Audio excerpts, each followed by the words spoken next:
আব্বা, আজ আমার জন্য আমাদের সংসারের সব ধ্বংস হয়ে গেল আব্বা। শেষমেশ মারও হারাইলাম। আসলে আজ তোমার কাছে আমি কোনো মিথ্যা কথা বলবো না আব্বা। তোমাকে সারা জীবন মিথ্যা কথা বলে আসতেছি। আমি তোমার কাছে অনেক টাকা নিয়েছি। আসলে আমি বিমানও চালাই না, কোনো পাইলটও না। তোমার কাছে টাকা নিয়ে আমি মোবাইলে অনলাইনে জুয়া খেলছি আব্বা। আমি অনেক পাপ করছি আব্বা। তোমাকে বোকা তোমাকে বোকা পাই আমি অনেক পাপ করছি আব্বা।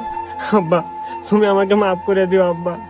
আব্বা, তুমি আমাকে মাফ করে দিও, আমাকে ক্ষমা করে দিও আব্বা। আব্বা, তুমি আমাকে মাফ করবে না আব্বা? আব্বা, তুমি আমাকে মাফ করবে না? এ আব্বা।